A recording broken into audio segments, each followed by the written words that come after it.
Tanong, matapos kong magkamali ng paulit-ulit sa buhay ko, hindi ko na maramdaman ang presensya ng Panginoon.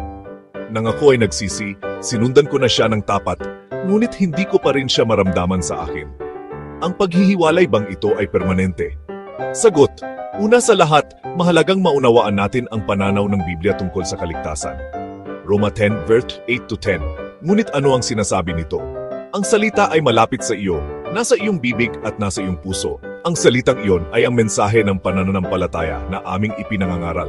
Kung ipapahayag mo sa iyong bibig na si Jesus ay Panginoon at mananampalataya ka sa iyong puso na siya'y muling binuhay ng Diyos mula sa mga patay, maliligtas ka.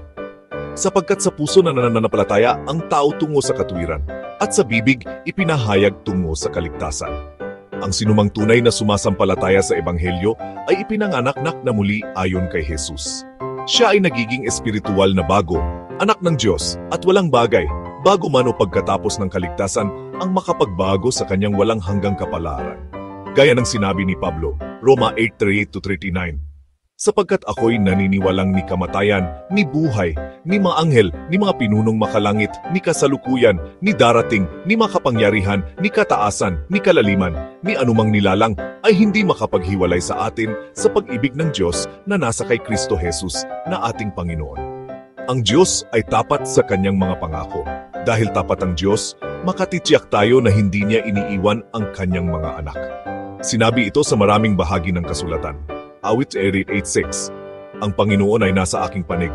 Hindi ako matatakot. Ano ang magagawa sa akin ng tao? Mateo 28:30. At narito, ako'y kasama ninyo palagi hanggang sa katapusan ng panahon. Hebreo 13:6. Hindi kita iiwan ni pababayaan. Kaya't masasabi natin ng may katiyakan, ang Panginoon ang aking katulong. Hindi ako matatakot.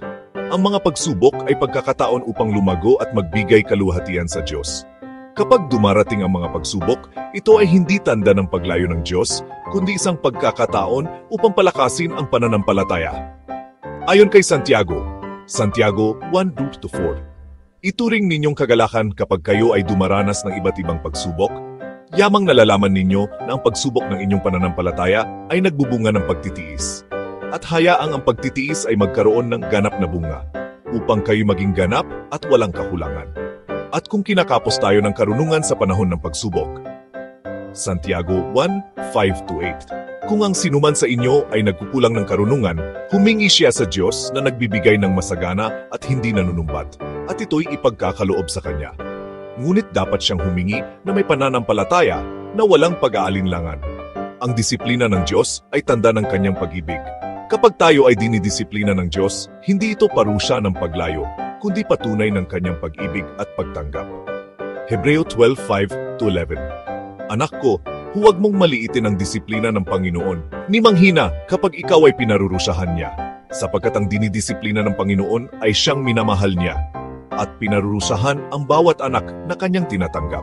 Tinuturuan tayo ng Diyos sa pamamagitan ng kanyang disiplina upang tayo ay maging banal at maging mas katulad ni Kristo. Bagaman sa una ito ay masakit, ito ay nagbubunga ng kapayapaan at katuwiran sa mga natututo mula rito. Pangwakas na paalala, kung minsan ay tila hindi natin maramdaman ng Diyos, hindi ito nangangahulugang iniwan niya tayo. Ang banal na espiritu ay patuloy na nananahan sa loob ng mga mananampalataya at patuloy tayong kinukumbinsi at ginagabayan. Kapag nagpapatuloy tayo sa kasalanan, mararanasan natin ang natural na mga bunga ng ating mga gawain. Ngunit ang layunin ng Diyos ay palaging ibalik tayo sa tamang relasyon sa Kanya. Kaya't kung ikaw ay nagsisi at sumusunod ngayon sa Panginoon, hindi ka kailanman nahiwalay sa Kanya. Ang Kanyang presensya ay hindi nawawala.